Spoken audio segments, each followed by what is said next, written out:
Alright, recording has restarted, the ad's still running, so for those on YouTube, welcome back to more Lostbelt 6 Avalon the Fae, where we are going to be doing section 19 here in just a bit. We had a lot of revelations last time with the nature of Melusine, which is also Tamlin Lancelot's name, as well as Albion itself, as well as Koyan. And Oberon's doing some devious shenanigans, but today we will be continuing with the next section. Welcome back, Twitch. Just did the pre-bit for the YouTube video that will eventually be this section. Yes, ads were still running. It said it had 40 seconds, so I hope it was running at least. But I'm gotta decide when I'm going to be rolling.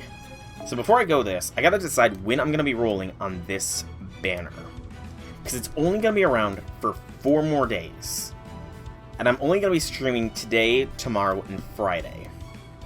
So I will not be streaming on the weekend, which are going to be the last 2 days of this banner. I'm not going to probably be... I don't really want to cut down tomorrow's stream time with rolls, just because I am on a more limited time scale tomorrow. But Friday and today are the ones when I can do really long streams, so I'm not sure if I want to do it after I do whatever this section is, or do it on Friday. I honestly have no idea if I'm even going to get this whole thing done before the final section, before the final part of this Lostbelt even drops, to be honest, because I have no idea how much is left, and I want to keep that a surprise for me.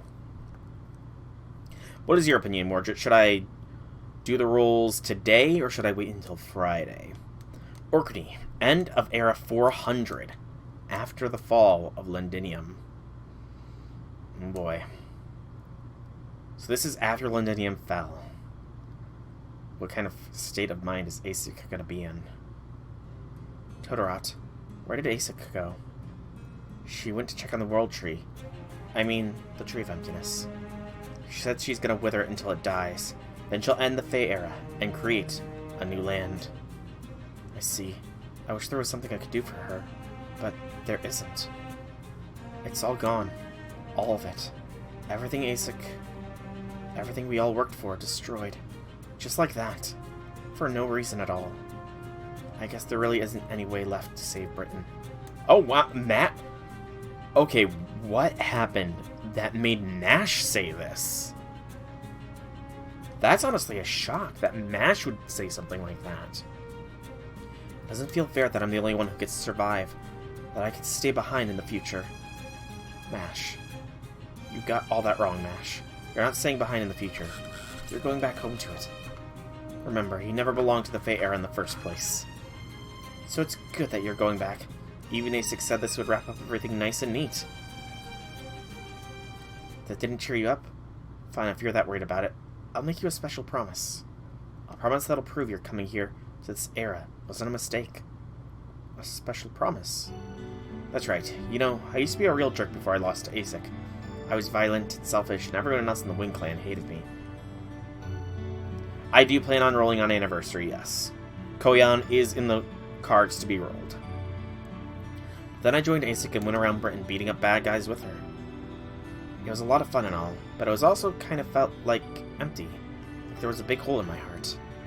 I used to wonder what it was I really wanted to do, what I should do, and what would bring me real joy. But then you came along and filled that hole for me, Mash. Remember when you told me about Habitrant, the fairy from Scotland? I don't know which me is right. This Lostbelt me, or the me from proper human history, but I don't care. The other me you described sounds so happy. I've decided that's who I want to be. Yes, I do plan on rolling the GSSR. I don't know what I'm going to be rolling on, though. Which one? You gave me a dream worth living for, Mash. And I don't mean the dream of becoming Habitrot, the proper human history. No, my dream is to see you in the bridal gown, getting married. Aww. That is actually very sweet. Well, I also want to go for Percival is the thing. Melusine and Percival are both wish to be rolled for by me. But is the GSR really dropping tomorrow? Seriously? I thought it wouldn't go until July at least. Now that you gave me that dream, I'm gonna hold on to it forever. I'm always gonna be grateful you came here. Oh, Mash. So you just wait right here, and don't worry about a thing. While you're sleeping, I'm gonna become a great tailor, and see off at least 100 brides.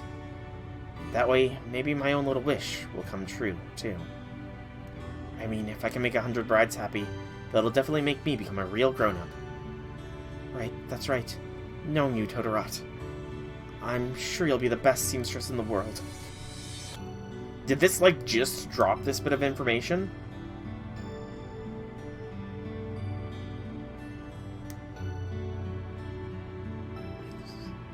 No, the commemorative campaign. This is the commemorative campaign. I don't think we're actually getting it just yet. The memorial quests, maybe, but I don't think we're getting the GSSR just yet. I think this is the lead-up to everything.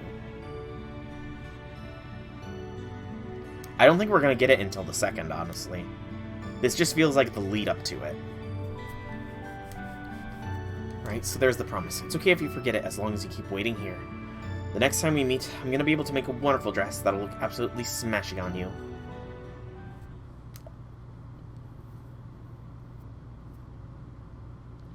And so, Mash, the first Tamlin, entered her slumber. It would be wrong for a human girl named Mash to exist in the Fae era, you see. So by insisting the figure in the coffin was actually the first Tamlin, there wouldn't be a paradox in the era of the High Queen that was to come. Great thinking, Asik. You know, Asik, I still don't get why you're helping Mash. I'm not too smart, but even I can tell you won't gain anything from it. She has a special spirit origin. Having someone like her working for me will be useful in the future. Gotcha. Well, I don't know how much about that kind of stuff, so I'm not going to ask anything anymore. You're about to kill the Tree of Emptiness, right? And a whole lot of fairies are going to die, right? Then our journey together is over. I'm going to go back to the south and work on my fairy training. And this time, I'll do it for me. See you later, Asik. It's been fun. I see. Goodbye, Todorot. Oh man, Asik looks a lot more glum now. Training for your own sake is all well and good, but don't forget what I taught you either, okay?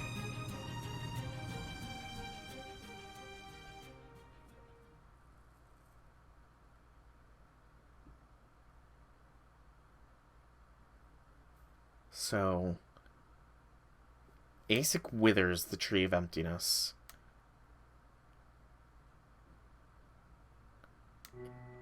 My diary, page 14,800. There's one more scene that maybe influences my rolling decision. Honestly, knowing my personality, it won't affect me in the end. It's been 400 years since that day. I'm now known far and wide as the first-class seamstress. I've even seen more than 100 brides off. But my wish hasn't come true. Of course it hasn't. After all, I still haven't been able to make a dress for my first bride, the one I care more about than any other. My legs don't work so well lately. My eyesight is fading, and I can barely hold this pen. Meanwhile, Britain hasn't changed one bit. Ever since Asik quit being its savior, war between the clans has resumed. Worse than ever. Now it's year 12,000, the year of the Great Calamity occurs every 1,000 years. Asik said this was when Britain was supposed to come to an end. But I know that it won't. Mash told me it still exists in the future. Okay, nobody should find me in here. I sat down in the corner of a northern cave. As soon as I did, my eyes stopped working, my mouth stopped moving, and my mind started to go blank. I must have been even more tired than I thought. Let's see, 2019. Sheffield's Castletown. I sprinkled the petrification powder Grimmer made for me on my head. I hear the world breaking apart, far off in the distance. I hear the screams of fairies as they perish. It's the winter storm ringing the bells of revenge. Asik's return from Orkney, the world's end. The last war.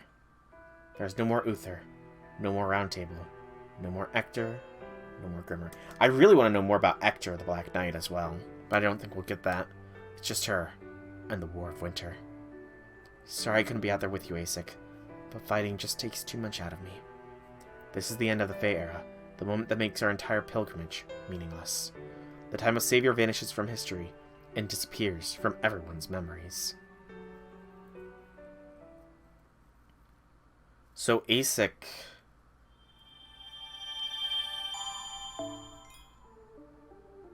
Okay, So we got a bit of notes here. The War of Autumn. Uther as a knight recognized first king. Mash is sent to this time through the Watermere. The Era 1. I'm trying to puzzle it out. So, Aesic came around. So Aesic was broken, essentially, by what happened in Londinium, by the slaughter of Uther and all that. She was broken, as was Mash, apparently. And they both decided that Britain could not be saved. Aesic withered the Tree of Emptiness for 400 years, and eventually became the one to try to bring an end to all of Faerie Britain. But she didn't succeed, because Morgan rose. So, I'm trying to think. Did Morgan perhaps beat Aesic? But Morgan also has that same ideal of not wanting to save the fairies. She just wants to keep Britain alive. And that's kind of what Aesic just said as well.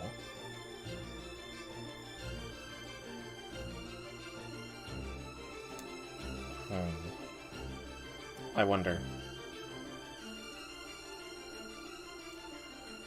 The last scene I just saw, it was the last scene of Aesic, I'm imagining, of her very clearly being disenfranchised after the fall of Londinium.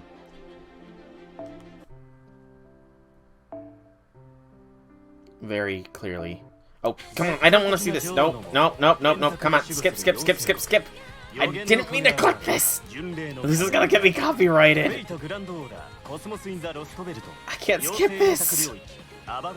I keep forgetting that is the trailer button. I want the main records.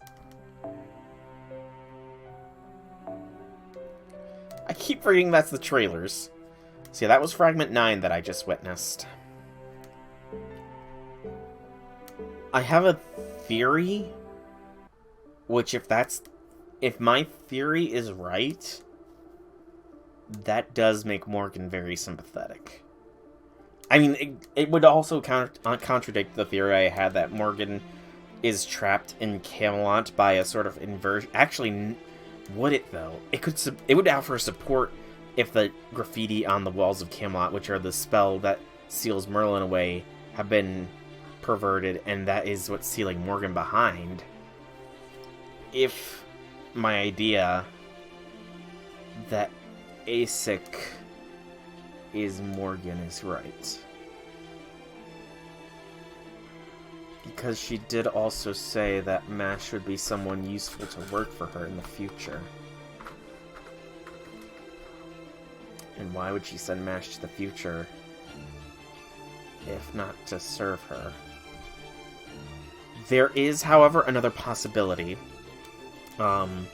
There is the other factor at play here. We know that there is another faction, the thing that killed Portund. Whatever that was, is also a possible contender for being what has become of Aesic.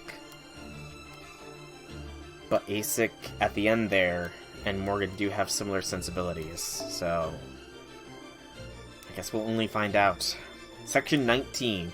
This is probably the last section I do today, and before I decide to roll or not.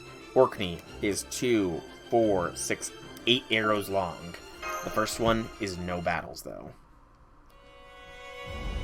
Let's do this.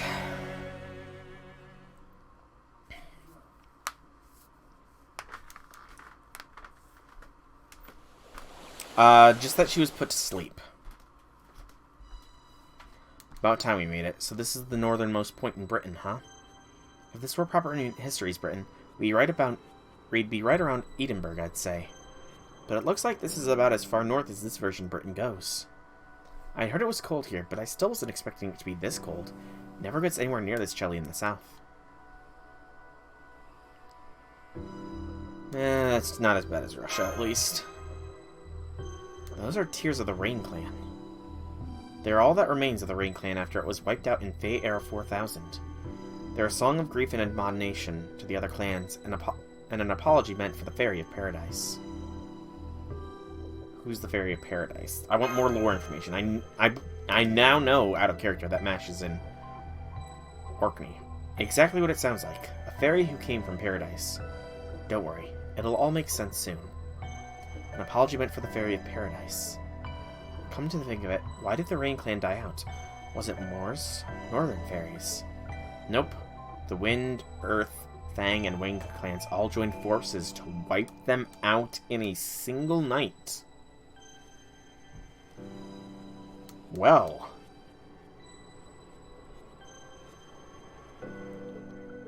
An alliance between 4 clans, that would definitely be enough to wipe out a single clan. But I thought the clans all hated each other until Morgan united all Britain. No, it just said ASIC. Fragment 8 did imply that ASIC wasn't ASIC's real name, though. But we have not gotten ASIC's true name. So how and why would that many disparate clans form an alliance like that? Good question. It's hard to imagine that happening unless they all hated the Rain Clan more. A strong common enemy and all that. Were the other clans just that afraid of the Rain Clan? Or were they just that powerful? Not at all. The Rain Clan was a quiet, peaceful clan. Just like the Mirror Clan. The whole reason they took up residence here in the north was out of desire not to fight the other clans in the south. Then why? Because they helped the Faerie of Paradise. They took pity on her when she washed up here from Paradise, and raised her as their princess, like she was one of their own. ASIC. ASIC is the Faerie of Paradise. And the other clans, and that would also be why the other clans didn't like her, because she is from the Rain Clan. The other clans, well, they didn't like that at all. They were all, no way we're letting her go on her pilgrimage. All those traitors need to die for this. Traitors? Sorry, no more chit-chat for now. We've got someone here to welcome us to Orkney. Coo! Oh wow, what a beautiful wolf. Its fur looks so warm. Yeah, there's almost something godly about it. It actually has real divinity. But there's no gods in Britain. Does this mean there's a divine spirit somewhere nearby? It's headed off that way. Do you think it wants us to follow it?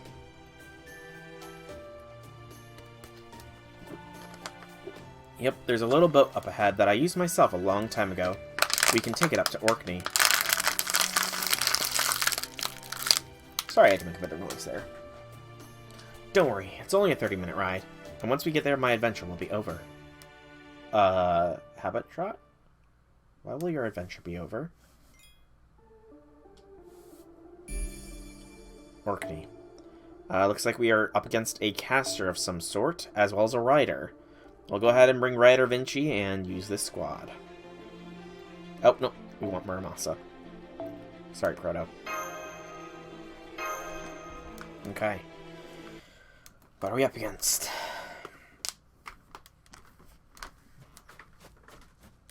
Looks like the wolf's headed toward a campfire. Yeah, and there's another wolf already there, along with... Hey, there you are, Freaky. You want some of this fish Moonin caught? Moonin. As in, memory. Frecky, though, I don't recognize. That's a servant soul. This means there's been another proper human history servant besides Oberon here? If I recognize that. Hey, Soul. About time you got here. I was beginning to think you'd never show up. Kukalan. Kukalan? Whoa there. Am I not calling me that? It really drags the Spirit Origins output down. Around here, I've gone by Grimmer for a long time now. Don't forget it. Okay, how the hell was he around the time of ASIC? That was over 2,000 years ago when this place was still a Lostbelt. Now, I know... Okay, so it has been shown in other Lostbelts that the planet itself could summon support in the form of heroic spirits to that Lostbelt as rogue servants. But summon them so far in the past. Grimmer, come to think of it, I do remember there being an old fairy by that name in Europe, but wasn't that also another name for the Norse Allfather? That is true, and he does have Moonin as well. What, you don't tell him about me, Habit-Trot? Not even after I bailed you out in Sheffield. Yeah, I guess there was so much happening back then that I didn't realize at the time, but you've really gotten old, Grimmer. What are you talking about? I'm as young as I ever was. I don't know what my predecessor was like, but I'm the second generation. Sorry to disappoint. Man, I had no idea time could be so brutal. Asa could drop dead in shock if she saw you now. So, I'm not going to call him Ku, because he said that weakens him. Can you tell me what the hell's going on here, then? Sure, I'll be glad to fill you in. Not like this is our first time meeting, is it? But first, I've got to see if the Child of Prophecy there is the real deal or not. Not our first time meeting. Damn, this guy means business. Is it alright if we fight back, Soul? Just another endless test of skills, I think. Got it. Seems this man is much less nice than your usual acquaintances, Soul. Don't know why, but something about this guy really rubs me the wrong way. Come on, let's get him. That's the Shiro talking. There's no way this is the Ku from Fuyuki. Like, how would that even work? I really can't even think of how the hell that would work. How could Ku from Fuyuki be here?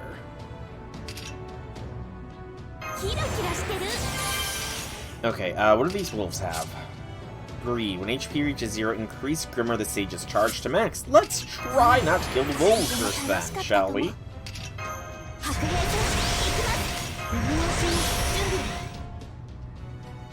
Yes, Muramasa is an aggressive boy. Muramasa is very, very aggressive. I don't have any...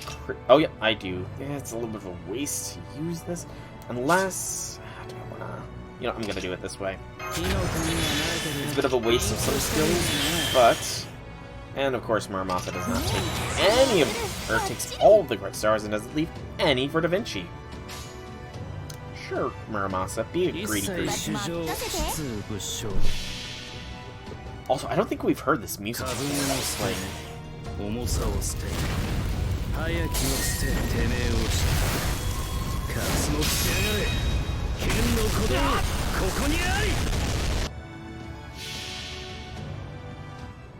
It sounds like it's a new track, but the NPs are obviously corrupted.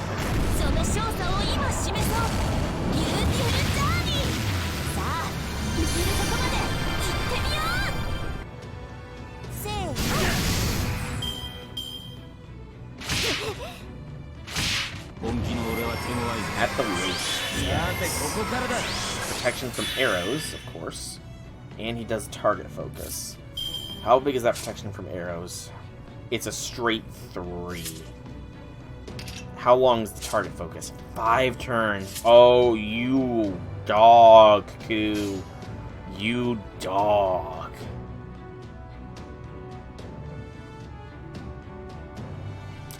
Okay. Well played, Ku. Well played. Doot. Try to minimize our damage here.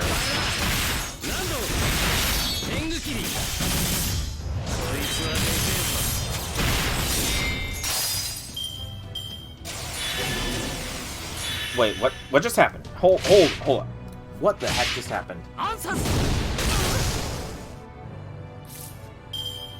A whole lot just happened there, and I was not paying attention. Why is he weak as hell now? What just happened? I'm so confused. Well, we can take him out now. Whatever you just did, Ku, that was a very poor decision. Like, incredibly poor decision making there, Ku.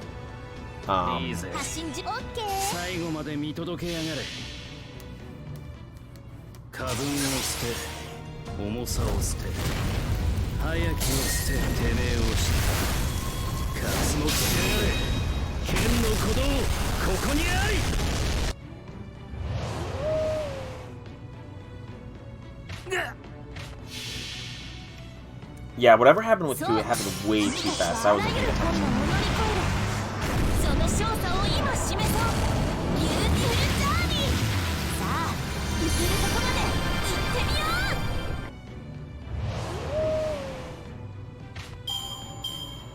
Well, that wasn't too bad.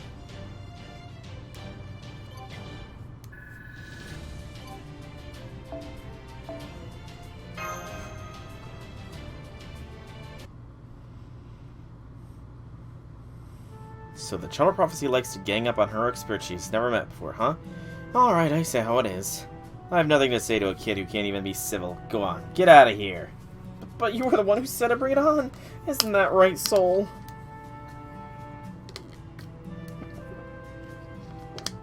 Hell, you were the one who said we should fight him. I don't remember saying anything like that. Huh? Seriously, now you're starting to sound like Oberon? Yep, that's Grimmer, alright. He might be all grown up now, but he's still as mean as ever. Alright, Grimmer, tell us what's going on here. How long have you been back in Britain? How long have you been back? That sounds like... Grimmer, this wouldn't happen to be your second time being summoned here, would it? If so, would the first time be long ago back in the Fae era, and the second time be, well, now? Oh, we've got a clever one here, Yes, you'd have to be, since you saved humanity once. Anyway, I think that's enough joking for now. Now that I've crossed staves with you, I can tell for sure that you're the Child of Prophecy, the Fairy of Paradise. Let me introduce myself again. I'm Grimmer the Sage. My true name is Kukulkan. I'm a heroic spirit from proper human history. 6,000 years ago, I was summoned here as the divine spirit of Odin. Okay. This time around, I've been standing guard here day and night for the last year on Odin's behalf. How the hell? I mean, Odin is all-knowing, so I guess... We know... Okay.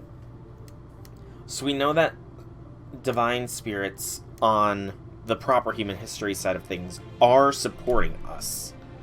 Hephaestus has shown us his support. Ares showed us his support very hard in Olympus. So Odin, and we had some hints that Odin might have helped us out in the Scandinavian Lostbelt as well. So Odin, being the All-Father, all-knowing, saw into this Lostbelt and summoned himself using Ku as a pseudo-vessel, much like how many others are, 4,000 years, or 6,000 years prior. Okay. We got a lot of gods on our side. Alright, a no battle node. I'm guessing we're going to get some more extrapolation of backstory here. Excuse me. Divine Spirit, so this is one of those god beings you told me about, Soul? But he's so affable. He's not the least bit majestic. That's about the reaction I was going for. You're a lot more amiable than I was expected. You're right, I'm not all that majestic. I might be here as Odin's proxy, but I'm still just another heroic spirit, like that old man over there. Now, how about you just call me Grimmer? You know, like a friendly older brother sort. Older brother, if you're here as the divine spirit's proxy, you're just as much an old man on the inside as I am. No way, I'm young in mind and body. No why? Because I bit it before I got old. No wonder why those two get along so poorly. There's more to it. Artoria. I bet whole fate thing. That's the line. That's the line. Never mind that. I've got some explaining to do first, don't I? Unfortunately, my role here is more than a little complicated. So I think I'll start by clearing that stuff up. Listen up, Soul. You too, Child of Prophecy. First up, my relation to Chaldea. I'm the same heroic spirit you formed a contract... He's the same? How the hell does that work? Yeah, I did get reset when I went back to the Throne of Heroes. Okay. But I retained my records of you, Olga Marie, and King Arthur, who's still holding her ground King Arthur's still holding her ground here. I see you're talking about Singularity F, or Singularity X as Chaldea defined it, the one that took place in Fuyuki in 2004. I've seen the data on that incident too. And I'm pretty sure any servant that's been dismissed would never bring any records back with them. You can thank my divine spirit for stepping in on that. In my case, you could even call it the counterforce. The god who gave me this authority explicitly said he wanted me to watch out for you guys from Chaldea. He's also the god of magecraft and wisdom sea, and apparently he looked into the future and saw that we needed to do something here before things got really bad. By here, he meant Fuyuki and Britain, and by do something, he meant...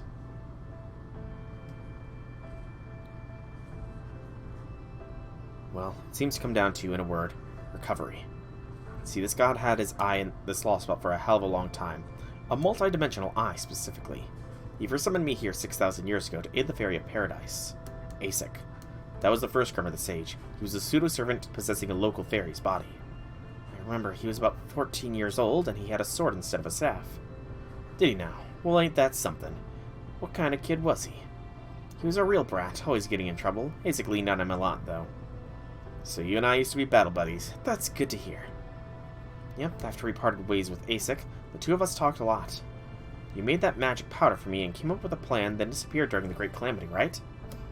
Yep, the previous Grimmer disappeared either because Asik revoked his contract, or because you killed the Tree of Emptiness. But before he disappeared, Odin left some insurance in the form of a countermeasure to be implemented if this Lostbelt ever swapped places with reality. He knew that once humanity's everybody dies ending, the incineration of humanity had been resolved, there'd be no avoiding the bad ending, the reconstruction of humanity. Okay, so multiple people with clairvoyance knew all of this was coming. All the necessary conditions were in place. So he figured the least he could do was handle the issue here to take some of the load off Chaldea. And I'm the pseudo-servant he chose to help resolve that. In the first phase, he conferred his authority upon me, making me a caster. Then I showed up at Point X, Fuyuki, and formed a bond with Chaldea. Okay. So Odin is a master planner. He's playing multi-dimensional chess here. After that, he sent me here to Britain, where humanity would be in real dire straits if someone didn't step in. Though I had no idea about Grimmer the Sage before I got here. The only thing I inherited was my duty as a divine spirit of proper human history. I didn't know the first thing about this place. I was in the same boat as Sol in that regard. So after I was summoned here, I spent a year investigating what happened in the era of the High Queen. I learned about the calamities, the clans, Morgan, the Tamlin, the transition from Fae era to the era of the High Queen. And once I saw that in the bell tower, I put most of the pieces together. I knew that my job was to wait for you guys here. To ensure that the pilgrimage succeeded, and to get the Faerie of Paradise back to paradise. So what does that mean exactly? I'm piecing a lot together. Don't overthink it, it's just like Fuyuki. From here on, I'm going to accompany you on your journey. I'll act as one of your servants and all that. In exchange, I'm going to do whatever it takes to fulfill Ainsl's prophecy, the promise Asik couldn't keep.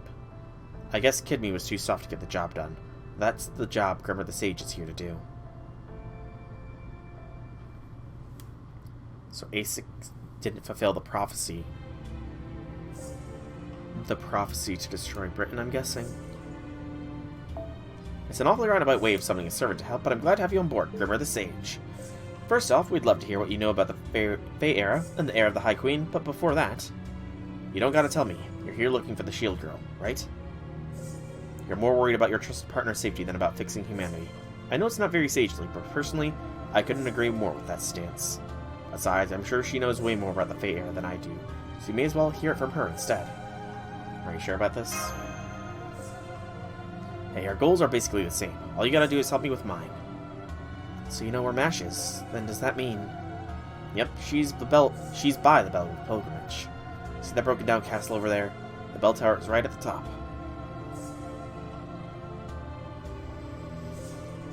Oh boy, what city is Mash gonna be in? Well, that makes this simple. Come on, Sol, let's go get her.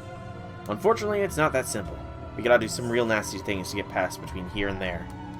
They look like the kind of ghosts you'd see wandering around in the foggy woods, but they're all the way tougher than you'd think. We've still gotta get past them, of course, but don't go thinking they're weak just because they're ghosts.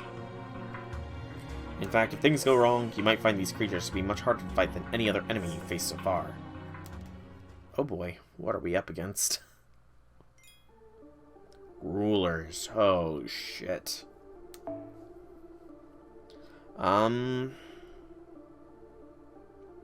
We have access to Grimmer, who is stronger than Arku, but just because I want to not be at this fight for an age and a half, I'm going to bring the neutral Muramasa along.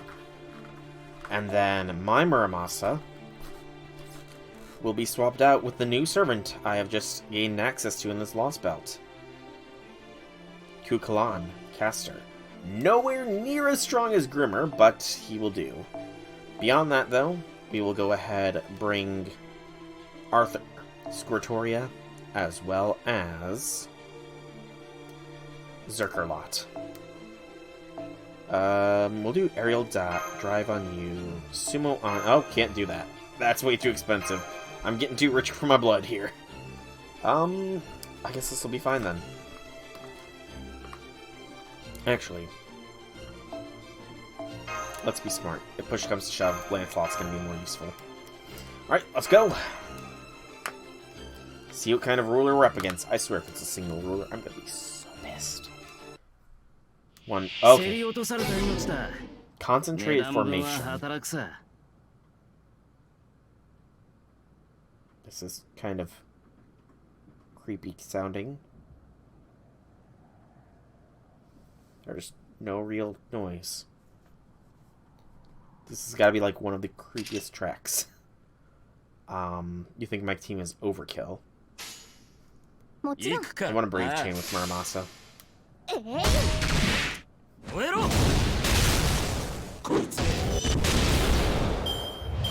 Book of Extermination. These are the Camelot Knights. There's that Muramasa Brave Chain. Alright.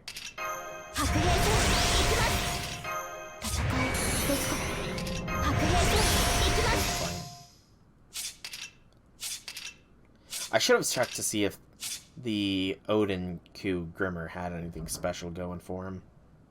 That's my bad.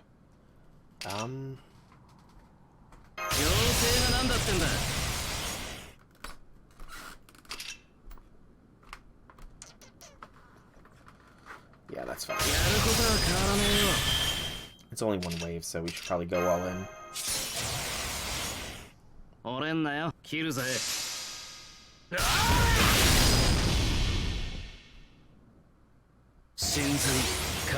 Okay, the lack of music was honestly a little bit awkward getting there.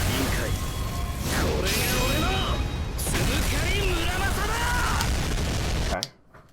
Not bad. We got NP down as well, so we should be fine here.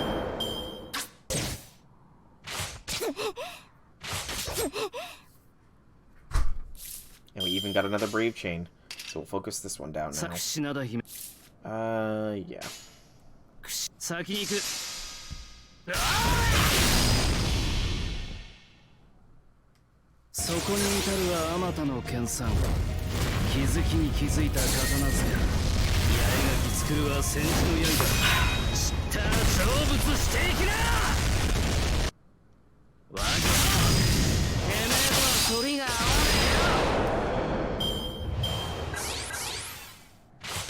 Okay, we're doing fine. Let's go again. Let's do Ku as well. Give him a chance to shine. It's been a while since I used his NP. It definitely got a graphical update, didn't it? It's very fast, actually. I didn't remember how fast his NP went.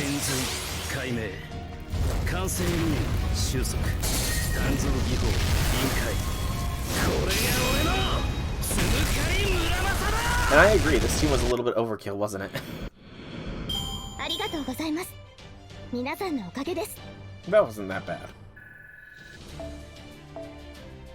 Got some dust and that was a lot of QP. That was like 100,000, wasn't it? Guess I'm using some apples here. That's fine. And then Saber Archer. That makes this a lot more difficult.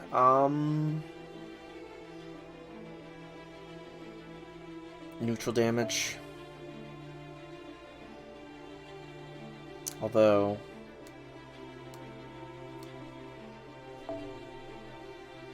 it's not going to be as effective as with Scotty, but this should be fine.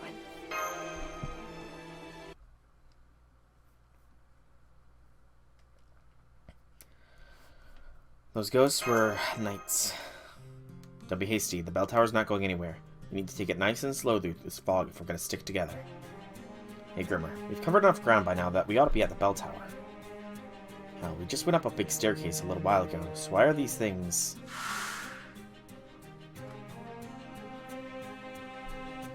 What can I say? This stuff happens. Viewers are usually the ones coming with Dad.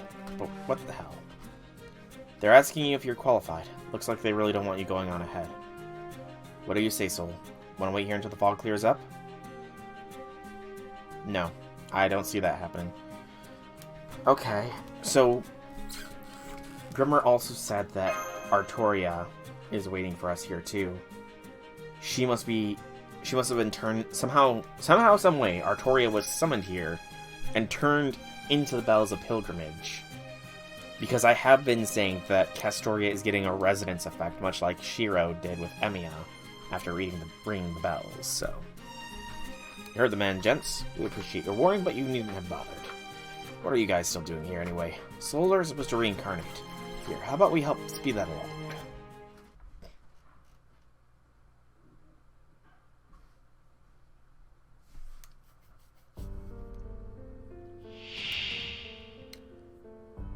Gawain, Lancelot, and Tristan.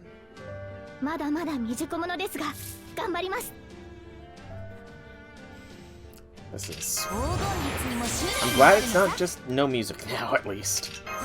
The lack of music was a little bit freaky.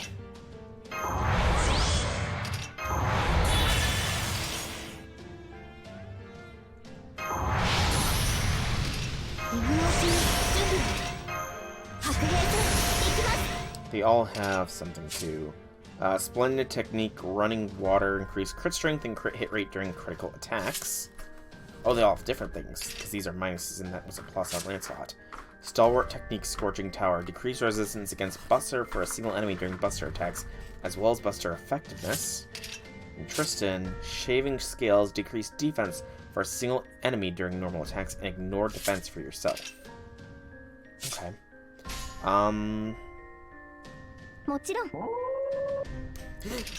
I keep forgetting that Berserker lot howls like that. That's hilarious.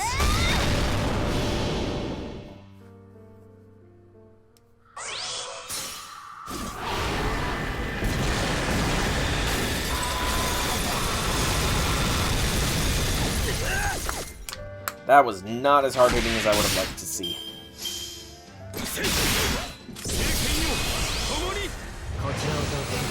Oh, you...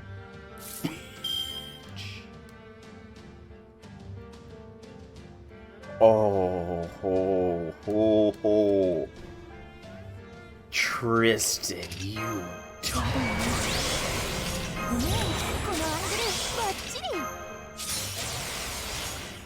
Tristan, you absolute dog.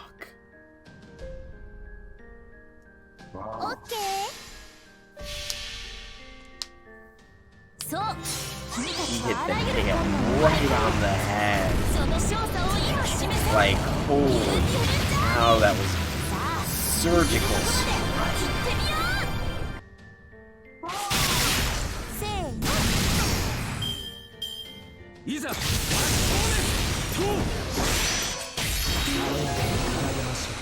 Okay, Tristan is just being an ass. He's deleting everything.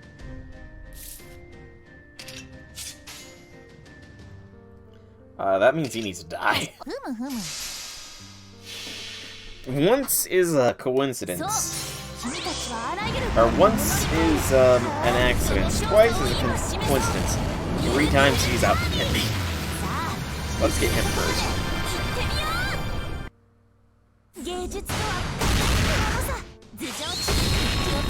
Not gonna get him. All my buffs are gone. Oh boy. Numeral of the Saint. Knight of the Lake. I'm about to be hurting, because I am too short for Castoria's NP. Okay, Tristan needs to go down first. He's the big threat. And then Lancelot, because it's still a single target at least.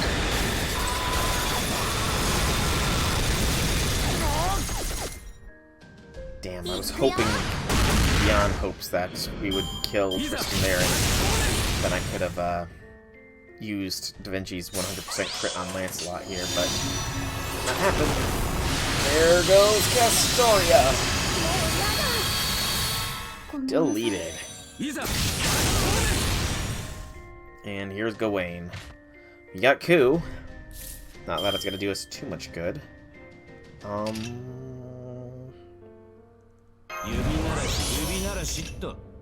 Get a baby. He at least survives. Buster Blast. Go, Ku, go. At the very least, we can take out Lancelot. About to lose Da Vinci and Lancelot.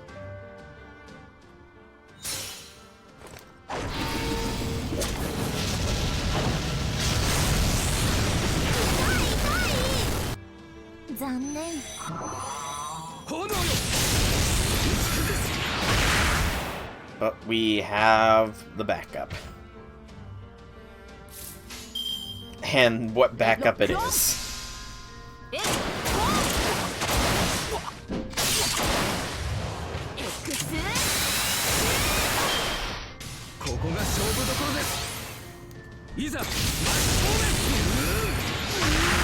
Focusing poor Ku down.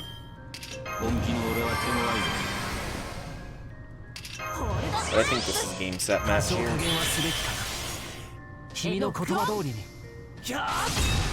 Proto did the job. That. Well done, Proto. Well done. Okay.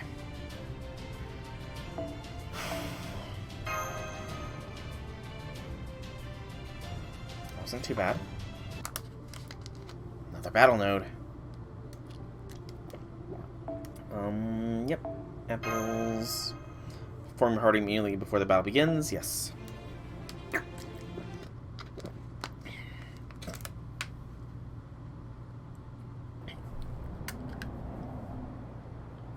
Fog clears.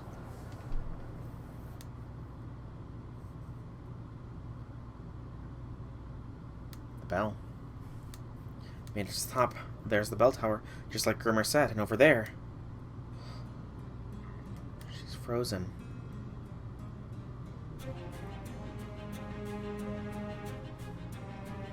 Ash. She's sealed in ice. I need to get a screenshot of that. That's right, she's been in this coffin for the past 2,400 years, since Fae Era 400. Why? Your guess is as good as mine, you'll have to ask her about that yourself. But according to the notes the first Grimmer left, the coffin spell should be lifted once her master touches it. You made it. You two are finally reunited. However, it looks like there's still one last obstacle left to overcome. You won't be able to get near that coffin or the bell unless we do something about these things. Give him hell, Artoria. You're the only one who can beat them. Are you okay with this, Habitrot? Even though they're calling your name. I'm fine. You're just hearing things. Go on, Artoria. Get them. The terrace beloved by a group of gentle, peaceful fairies is Orkney's holiest place. The ancient era these spirits belong to is long over. It's time they left. Okay. Saber and Caster. I think Da Vinci is the good choice here. We have Castoria locked in. We'll bring Muramasa. Squirtoria. If I could find her without... If I could just find her with a mere glance, that would be amazing. And then we'll bring along Grimmer, which is Ku, Kalon. He'll actually go up front. And we'll give him aerial drive. And then we'll bring along Zerkerlot as a last case scenario. And you know what? We'll throw a case scope on him because why not? Alright, let's go. Let's free mash.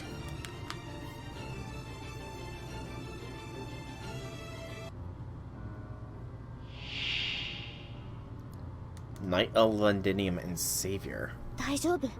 落ち着いて。普段通りに。Ace. Okay. Knight of Londinium and Savior. Now, these might just be reusing the sprites, obviously. But perhaps Uther and Asic? I don't know. So, if this is what's left of Asic, then... Also,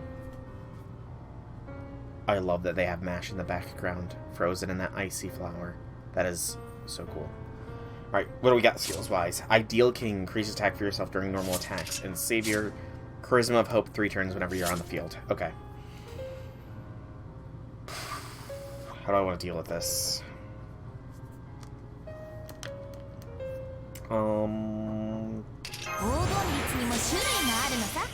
Taking down Asic is probably a smart thing to do.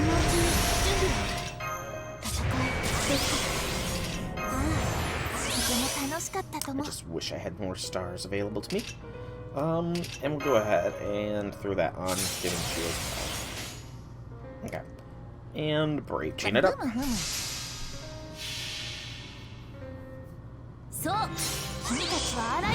Especially if Savior has all the skills that Historia has, then that third skill is going to be very annoying.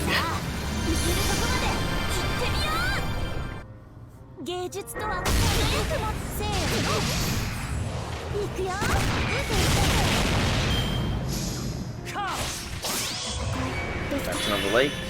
Okay, the skill is obviously changed. That's good. We need to get rid of Proto's attack buffs. And I worry that something's going to happen when we take down Asic as well. So... Easy. Go like this. I just feel like this is going to be one of those fights where you kill whichever one you kill first is going to do something for the other. So I'm guessing killing Asic here first will cause some effect to happen. And killing the Knight of Londinium here first, Uther, I'm guessing, would have caused Asic to do something special. That's just my guess, though. Just...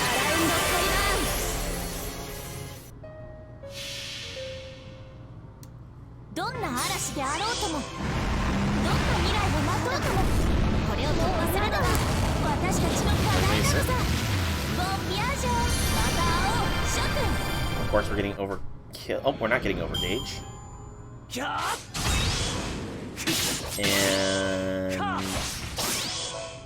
And nothing happened. Lovely. Nothing happened. Okay, well, we're gonna break him this turn. I should be smart and go for the chain here.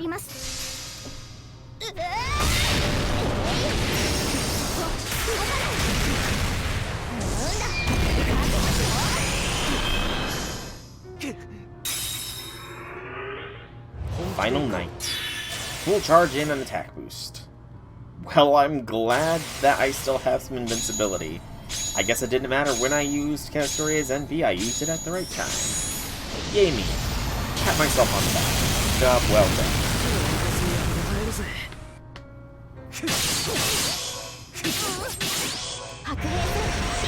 Of course we get the Charisma.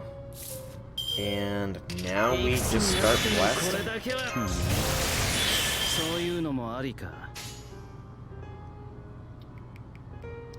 Muramasa's got more boosts this time around. But I kind of want to have Muramasa go off with this too first. It's a bit risky. Knight of Londinium could very well delete somebody. But actually we are getting rid of his attack boost, so we should be fine. Good.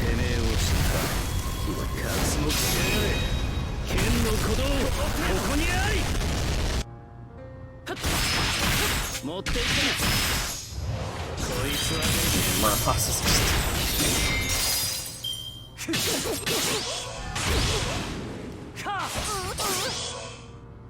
Okay. I would really love Castoria to get the final blow here. Am I going to play it that way? I think I'm going to try and play it that way. Castoria is nearly dead, though, so it might not be the best idea.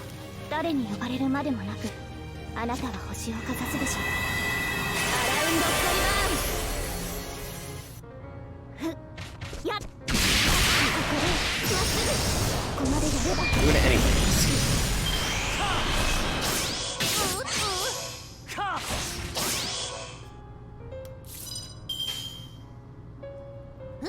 Come on, Castoria, get the final kill. No, Muramasa! Why? So close. So close to getting what I wanted. Oh well. Oh well.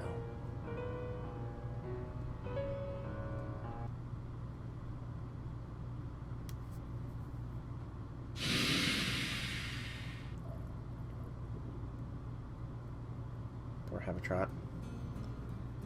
Wasn't that... You did good, Artoria. I think you've both come to terms with things now. Once you ring the bell, Orkney's role will be over. But first things first. Go ahead and touch the coffin soul. Once you do, she'll be back to normal lickety-split. Run up to her immediately. Got to.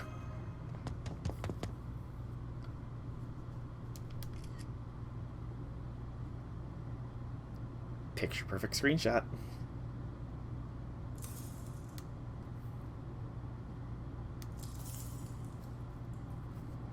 I'm so glad the dialogue boxes disappeared there.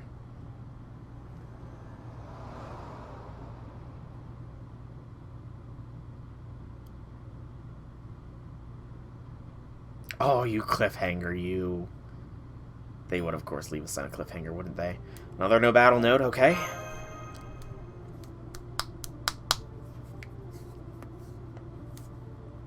It's loading.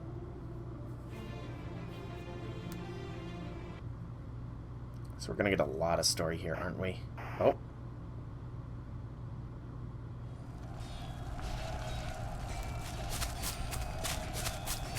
We're flashing back to Londinium, I'm guessing. Why?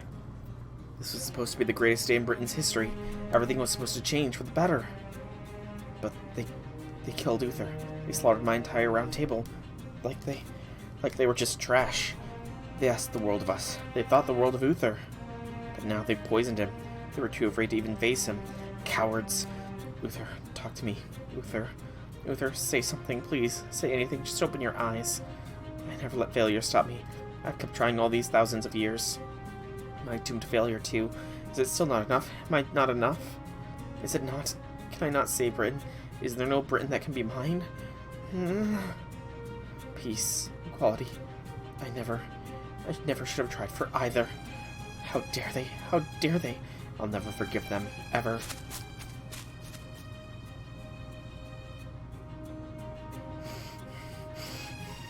I was born in this Britain over 3,000 years ago. I defeated every calamity I've faced until today. But I was always hated afterward.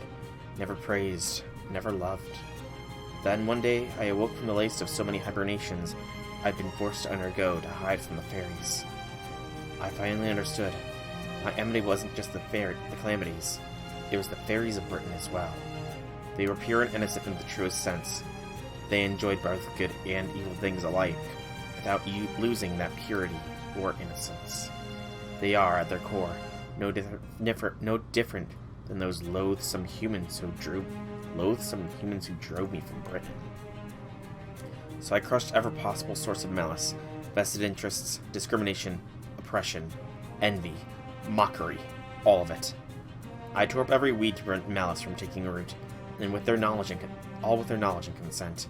Maybe not every fairy agreed, but by and large they understood that what I did would create a better future and supported it. But just enough malice remained. A few fairies took one look at the foundation of peace so many had worked so hard to build, and tore it apart because they didn't like it, because they could. I give up. If even all this has failed, if it's all come to nothing, then I can never believe in people's so-called goodness, nor ever understand it. Even if I did, what would be the point? Everything I did, everything I worked for, was just a waste of time. After all the times they betrayed me, I should have known better, but I still clung foolishly to the sliver of hope.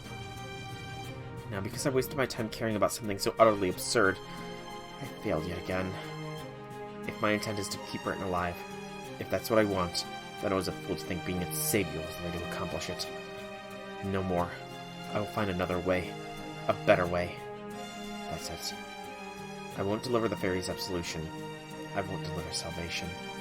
Enough of this fairy of paradise, of being Avalon the Fae. I should have ruled this land from the start. There she is, it's Aesic the Agitator. Capture her alive. This clan has ordered her. She made it stand trial. Wait, stop. I'm not Aesic. I'm not. But wait, who am I? Who am I?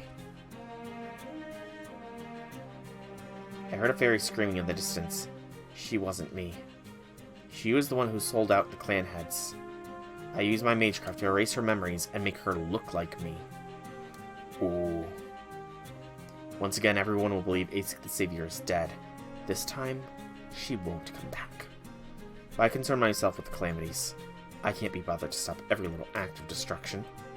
I have a more important task to focus on. In 400 years, before the next great calamity arrives. The Tree of Emptiness, a needle made on a foreign planet, closed the seam in the universe. I already know how it works. It's beautifully designed, but that's of no consequence to me. Take the rest of the universe for all I care, celestial sphere. But Britain is mine. I'm going to end this cosmic fantasy and make my own dream come true. No more of this Lostbelt what-if absurdity. I'll make my Britain real, even if I must stitch it to the fabric of this planet myself. Londinium is destroyed. The Savior has no doubt been executed in Salisbury by now. Hector has already gone on his own way. If it is only us heading to Orkney, so Hector survived. That's good to hear. You were right all along, Mash. Our whole pilgrimage was for nothing. What? No, that's not. Please, don't look so sad. I've grown used to this. Besides, everything, all of this, even this conversation we're having now, is merely a hypothetical the Tree of Emptiness is creating. It doesn't matter what we do, the Fae era is going to end and the era of the High Queen will begin.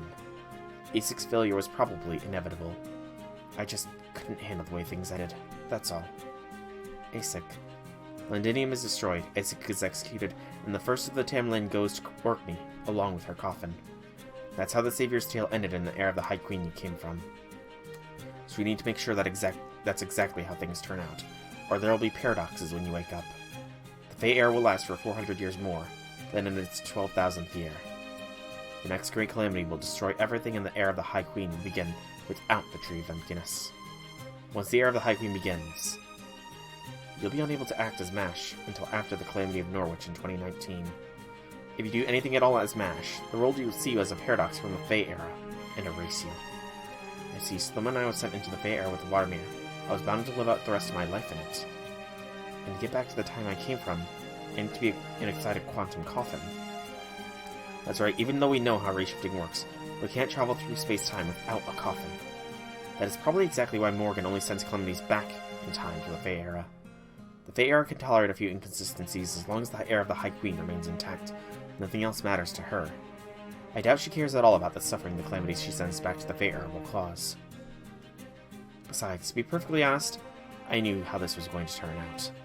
Even if you had never come from the future to make it clear, I've always known the Savior will fail. So you already knew the Fae era would end around the era of the High Queen would follow it. Not that part, I didn't know, but the year you came from, AD 2019, or 14019 in Fae era terms, Britain would already be destroyed.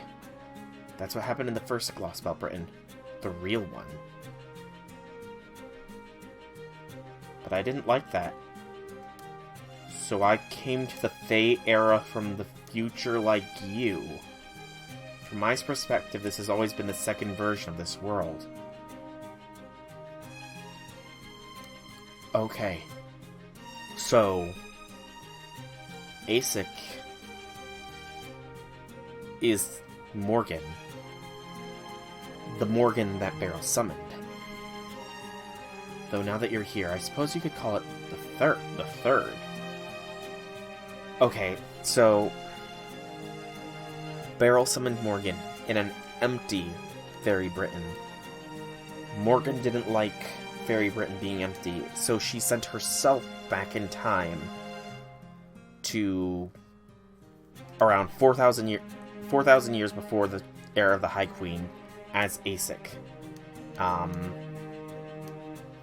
And then MASH coming in caused the third iteration, somehow. Or maybe it's just a slightly different take on the second, since we kept the basic chain of events. It's just, I don't think it's the third one, I think it's just a different chain of events.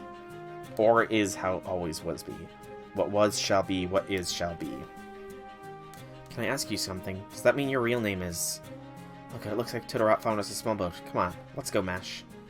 That is Galahad, first the Tamlin. That is your name, now that you're going into the coffin. Aesic is Morgan. Oh boy. Have you said your goodbyes to Todorot? I see, so she made a promise to you. I think I'd better explain something to you, Galahad. When the Fae era transitions into the era of the High Queen, all information that was added in this new second version of the world will be erased. The era of the High Queen will be a continuation of the events from the original second version. The first and new second versions will never have existed. The only thing that will carry over is you, sleeping in this coffin. In 400 years, when the era of the High Queen has begun, I don't think even I will remember you. More precisely, I'll become the second version of myself, once again.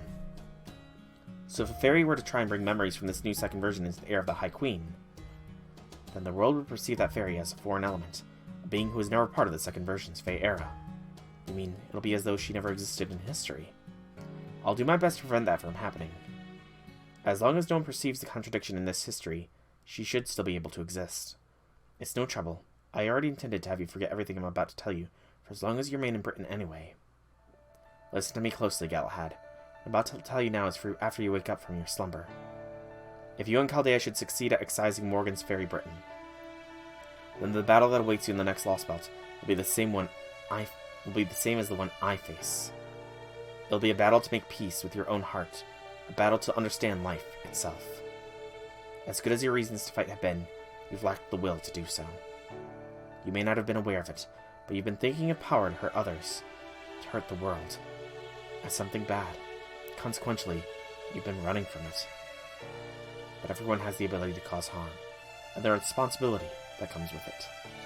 It isn't that humans want to do good. They just keep choosing to do things that will give them the best possible future. And there's no right answer in those choices, no matter how many people they may end up saving. Since there are no right answers, you must decide for yourself what to protect and what you will fight against, Galahad. You will come to know many hearts and minds, and all will be different. Some will try to understand, some will refuse to give up. Some will be accepting, some will refuse to succumb to hate. Some will try to shake hurt off, some will refuse to be corrupted or influenced. But no matter how wonderful a person may be, they will never have a heart free of conflict. Every heart has its battles to fight. Please, try to stop running from that. Because when the hole in your heart is filled with a reason to fight, that's all your own. Then Galahad will once again entrust you with all of his power. No heart is free of conflict, no matter what sort of person you are. That's right. You'll probably have forgotten this by the time you wake. When the time comes, I will make sure you remember. Though even I can't say whether you'll become someone different, like I did, or if you'll remain yourself as you continue to grow. This is goodbye. Oh, one final thing. You should know that even if you should meet me after you wake up, I won't know you. I may think of the coffin I left here after you caught up in the water. I may think of the coffin I left here after you're caught up in the water mirror in Norwich. I may even realize what it all means. But I'm quite sure that the me you meet then will no longer be Aesic.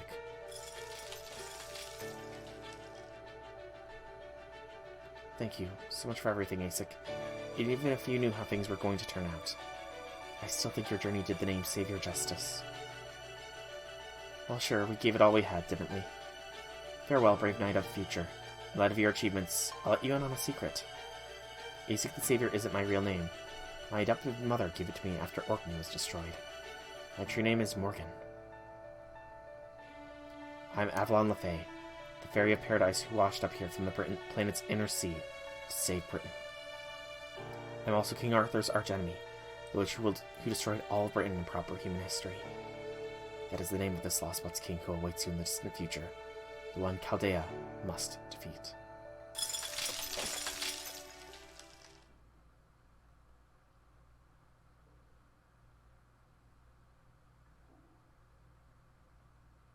Okay.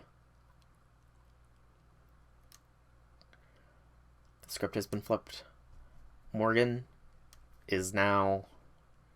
I mean, I don't need to roll for her, because she did spook me, but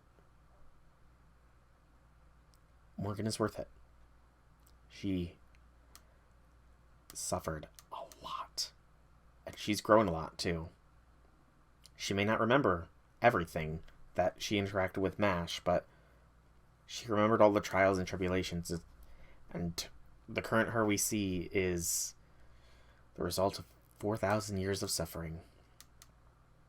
So, yeah. Morgan, my opinion on you has flipped.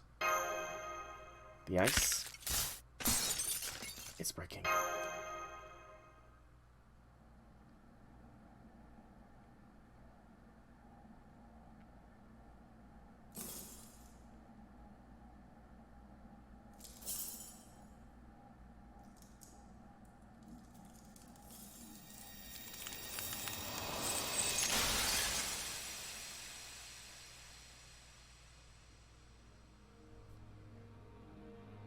I don't know what you see. I'm going to be using...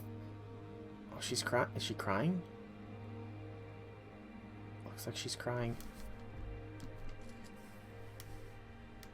I think this might be... I don't know. It's going to be a toss-up between which scene to use. The picture of ice, of MASH in the ice, or MASH breaking free from the ice. I don't know what I'm going to use for the thumbnail for this section. I got you, MASH.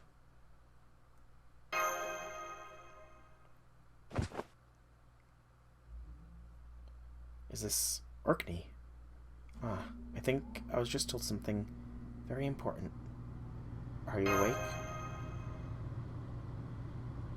Senpai? It's me. Welcome back, MASH. Forget this time.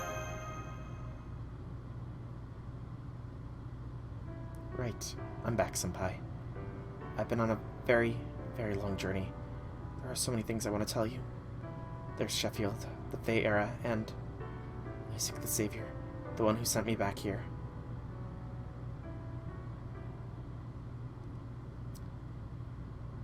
And MASH and Morgan are friends, too. So... I gotta have one of MASH's friends. And so at long last, she and Sol were reunited. Finally freed from the coffin, he took her in his arms and held her tight. They embraced warmly, but quietly, each treasuring the other's presence. Upon seeing this heartwarming and eye-searing sight, I found myself letting out a sigh of relief and disappointment that made from the world of humans. A young man upon whom others placed a crushing burden, regardless of how he felt about it. Sure, he isn't perfect. He lied, obfuscated, and made plenty of mistakes.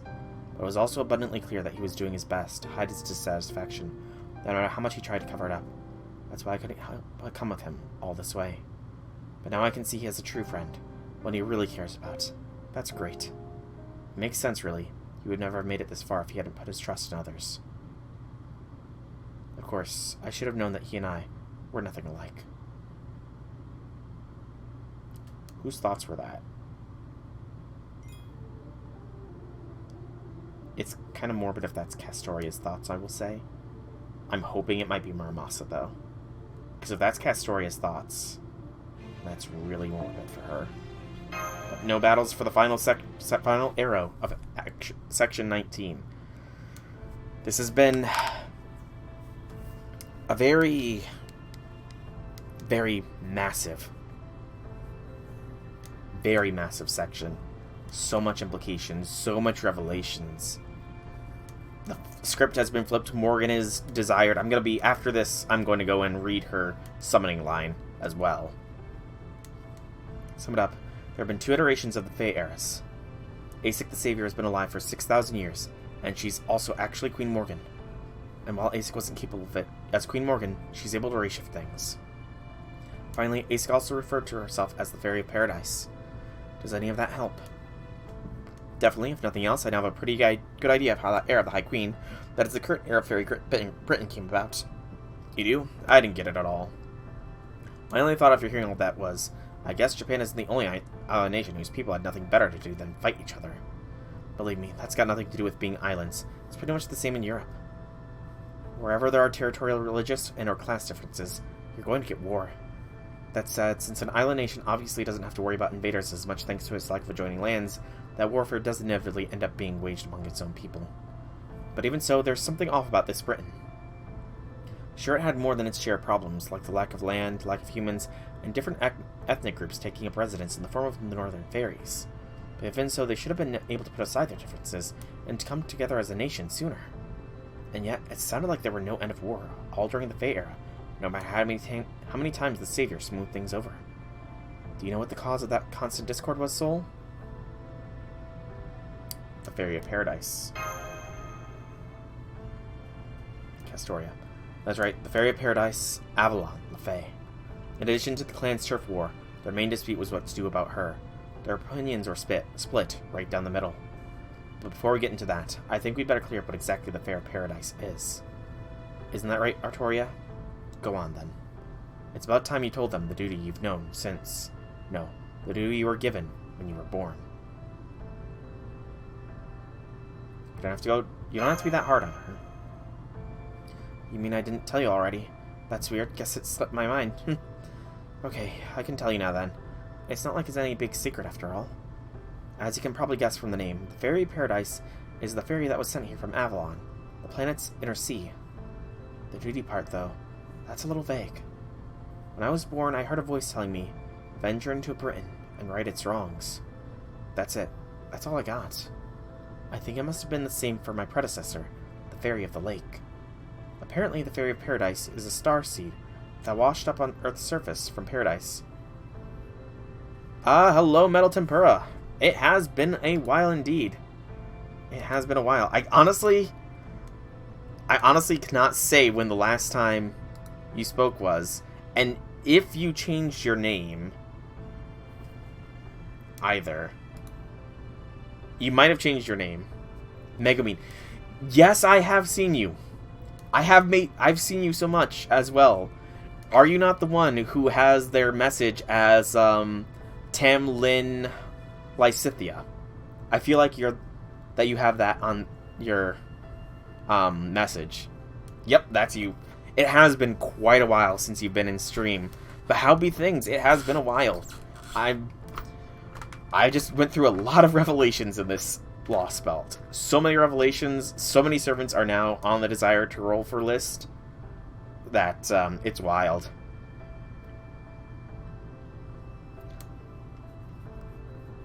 But, okay, so the Faerie of Paradise is a star seed that washed up on Earth's surface from Paradise.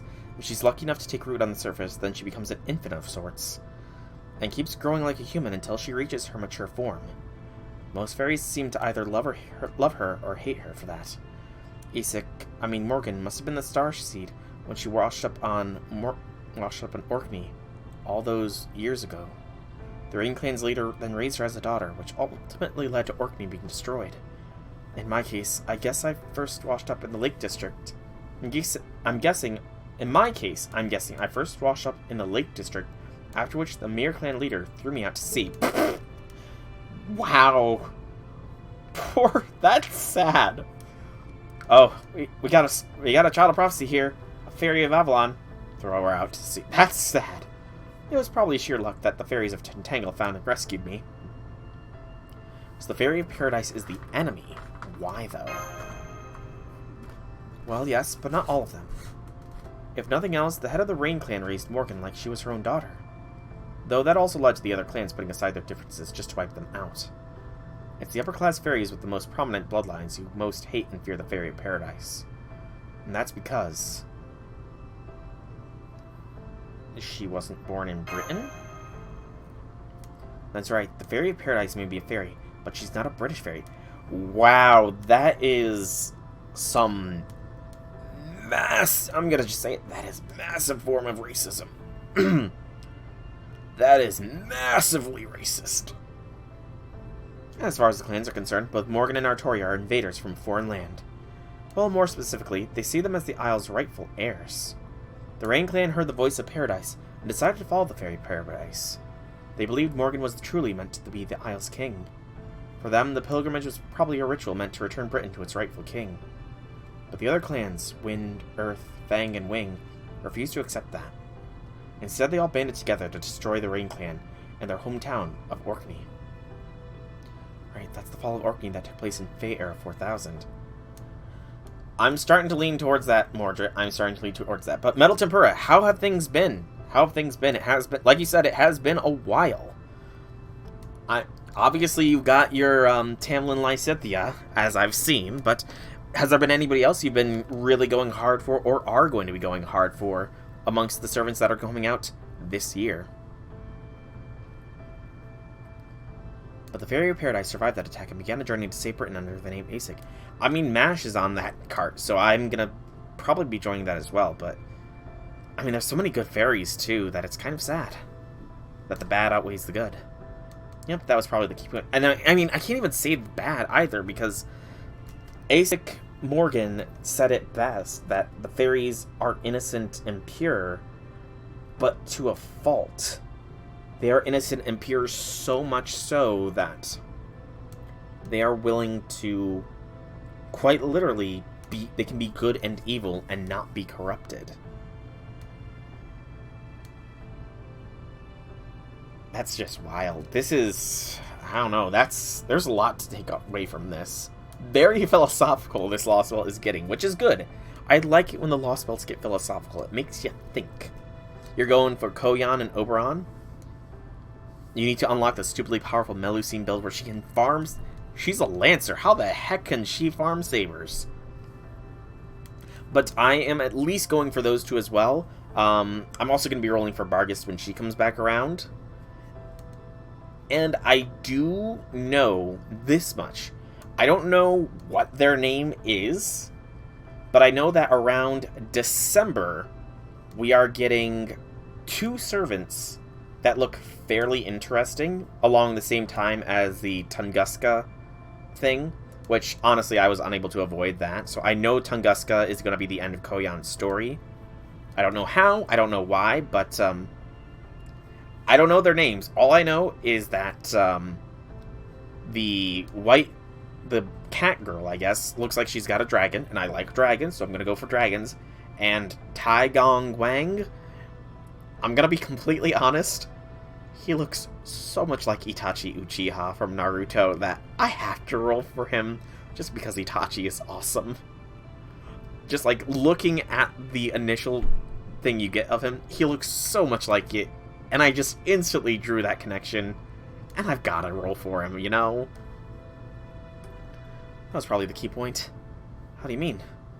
Let's go over the whole timeline briefly to make sure we're all on the same page. Also, I don't know if Halloween Liz... I don't think she's going to be... I think she's a welfare. I think Halloween Liz is a welfare, but I'm not sure. I am also rolling for this summer. I am rolling this summer because I want both Kama... Well, I want Kama, Okitan, and Sai. I want those 3 for sure. Canis, I'm ambivalent to.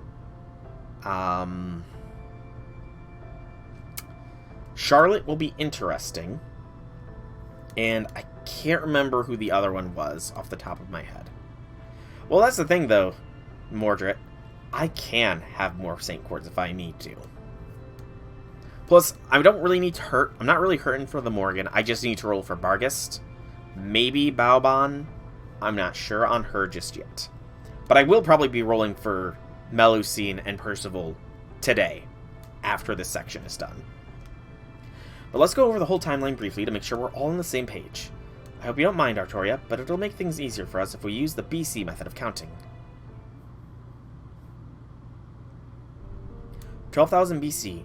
The British Lostbelt, a world comprised solely of fairies, came into existence. 11,000 BC, this is probably when the first Great Calamity struck. So no, 12,000 BC is when... That's not when the Lostbelt came to be. It's whenever the 6 fairies met Sir Nunnas. Which, again, I'm not sure if you guys were here for it, but I am speculating that the point of divergence for this Lostbelt is that Sephiroth succeeded in wiping out all life on this planet. Except for the reverse side, apparently. Because somehow they missed.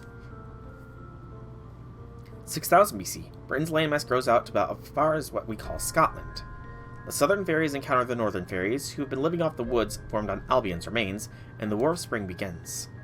After the war, the Rain Clan and the Mirror Clan build their own kingdoms where the war was fought. 4000 BC, the Faerie of Paradise washes up at Orkney, which is summarily destroyed by the Clan Alliance. 2000 BC, the northern fairies arrive on British soil once again, from Ireland to the west. This led to the War of Summer, which would have wiped out the clans if Aesik hadn't stepped in to broker peace. Also, totally calling it, we're probably not going to see it, but I'm betting Mab is Shisho. I'm betting, because she took Ireland back into herself when she was done with it. Maeve has Shisho's, bodysuit, essentially, in this Lostbelt, as Nock. I'm betting that if we got Mab, it would be Shisho. They probably just didn't want another one of her. The Northern Fairies were then welcomed into Britain as the new clan, the King Clan. 400 BC, the War of Autumn, the Round Table, a group of humans and human sympathizers, began an armed uprising in the name of peaceful coexistence. This leads to Uther, a human knight, being recognized by the clans as the first king of Britain. Yeah, that was, they certainly knew where to draw attention with the start of that close-up, I will say that much. They knew where they were drawing the attention to. But then in Londinium, on the day of Uther's coronation, a group of insurrectionists destroy the Round Table. Uther is poisoned, Aesik is executed, and the Savior is never seen in Britain again. And finally we come to 1 BC. The year of Great Calamity wipes out most of the fairies in Britain and puts an end to the Fae era. That's a rough timeline of the major events of the Fae era based on all the information we have so far.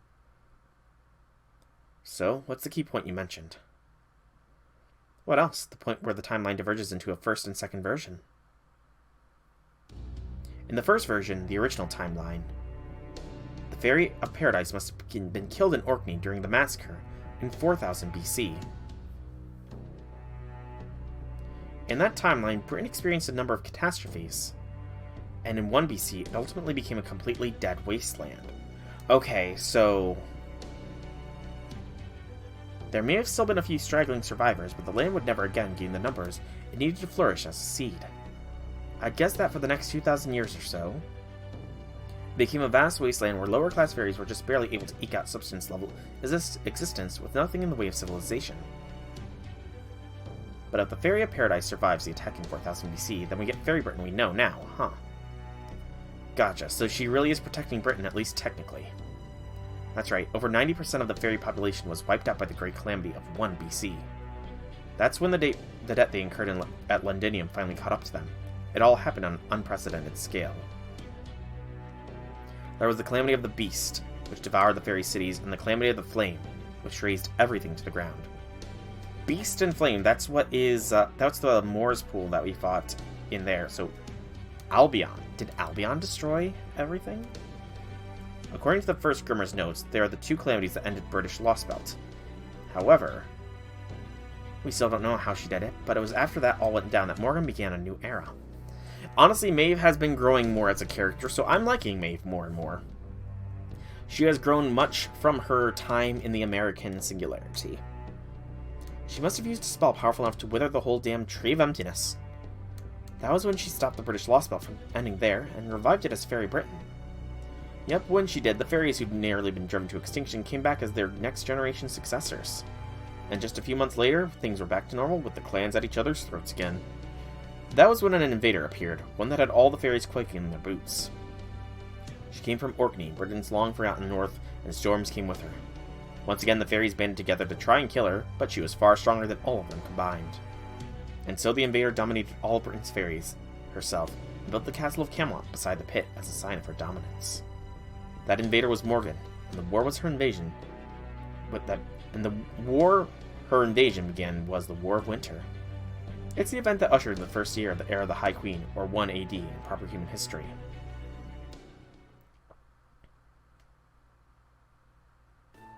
but so what? However she might have ended up there, Morin's still a threat to proper human history and must be stopped. So is another fairy paradise like her. You're the only one who can defeat her and return Britain to the way it should be. Right, I guess so. Okay, what do you think, Mash? Do you want to fight Morgan? I'd think of Queen Morgan as a friend. But I'm still willing to fight her. I promised Boggart, Rob, Wag, Winky, and so many others I would save the fairies of Britain. I'll try talking to her first, of course, but if she won't listen and fighting is our only option, I won't hold back. I may be Aesic the Savior's friend, but I'm not one of Queen Morgan's knights. Right, of course. Man, she's so responsible.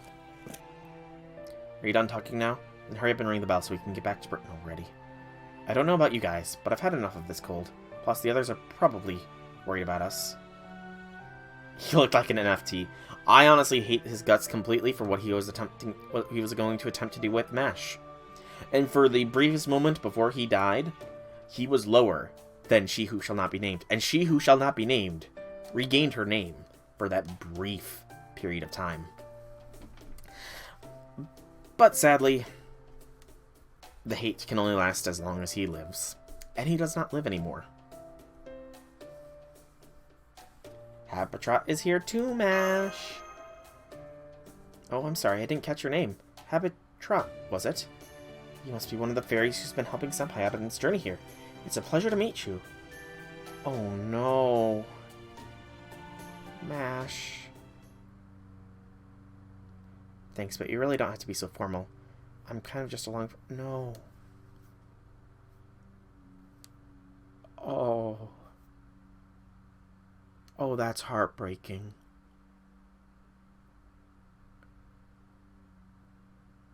What's going on?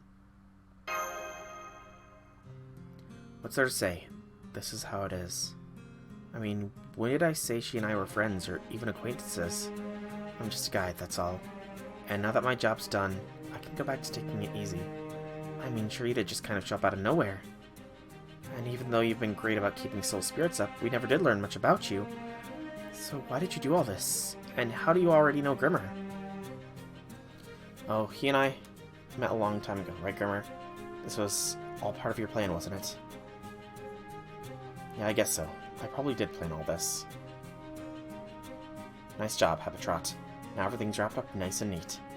See, I might just be a weak low-class fairy, but I'm worried about Faerie Britain too. Now go on and ring the bell, Child of Prophecy. Once you do that, you'll finally be on level ground with Morgan. Alright. I'm still not entirely sure what's going on, but I can't say no to those eyes. Aw. Their friendship's gone. That's devastating. Oh, I'm gonna be going for Habitrot as well. I've completely neglected to mention this, but Habitrot will be going for as well. I was told she's gonna be on the friend pool, so she's gonna be NP5. Song of Paradise, Voice of the Inner Sea. You were born to be selected to decide the fate of this land and to see justice done. The bells of bones of Inception shall show you the way. Forgive us these sins. I know she is free, but I'm gonna get her to NP5. She deserves it. Mash deserves all the friends she can get.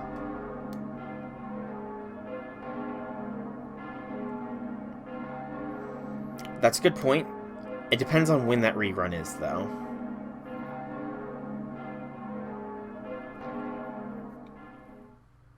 It does depend on when that rerun is.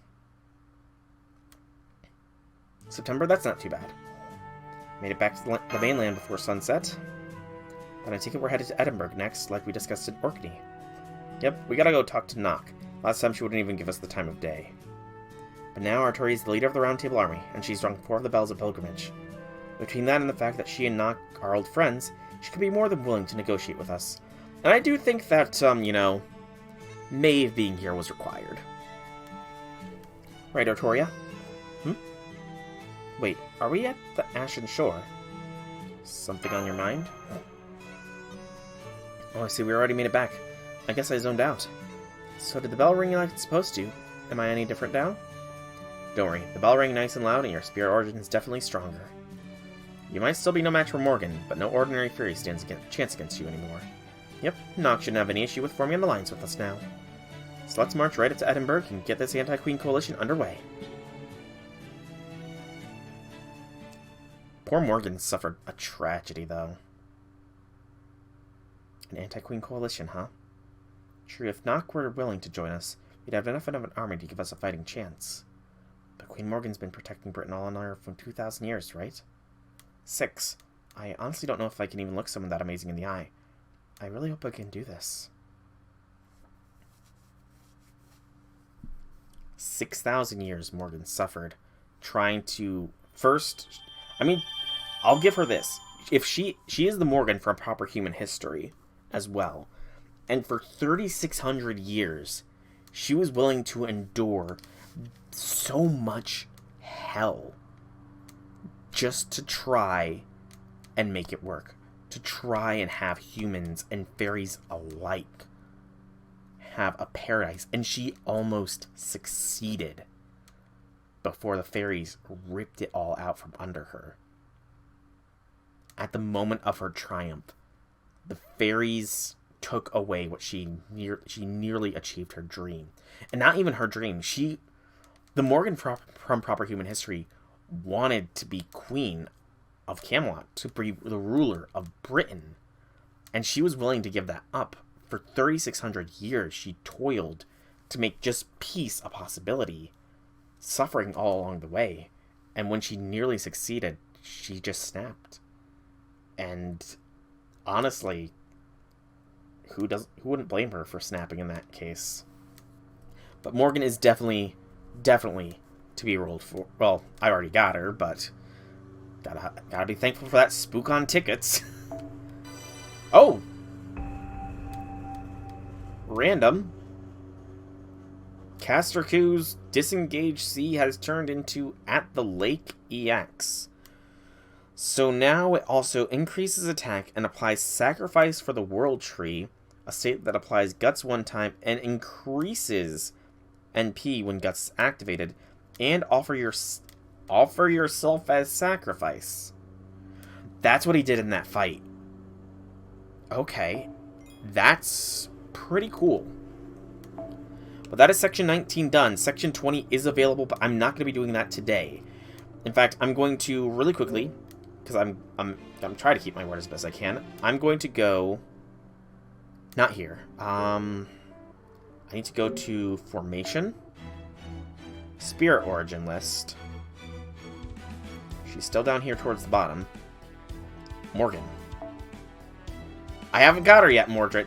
I would hold off until I actually get her. So Morgan, she spooked us. She spooked us hard. So I want to see what is her summoning lines. It might change after completing Camelot or completing Avalon the Fae. Yep, unlocks bond levels plus completing Part 2, Chapter 6, question mark, question mark, question mark. Summon when there's different things for... Okay, interesting. So you've summoned me, Berserker Morgan. I'm the Queen of Faerie Britain, who still curses proper human history. If that is not an issue, then I will lend you my power as a servant. The fact remains that I'm a queen. I expect you to serve me as my subject. Or would you prefer that I treat you as a husband? Okay. So, this is her on summoning. I'll let the line play out.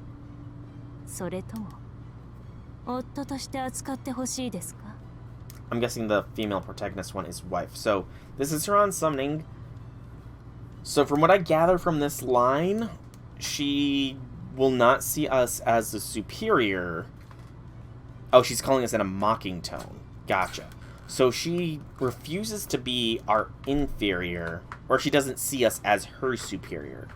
There's no one better than her. There's only those who are equal to her and those who are lesser than to her. If we're lesser than her, we're her subject. If we're trying to say we're her equal, we're her spouse. I'm guessing that's where she's going with that. But that is that. I'm going to really quickly stop the recording here for the YouTube side of things, so that way the role for Melusine can be its own episode. So stopping the recording here on YouTube. Thanks for watching if you're on YouTube. Be sure to tune in tomorrow for the next part of the Lostbelt. They're going out section by section.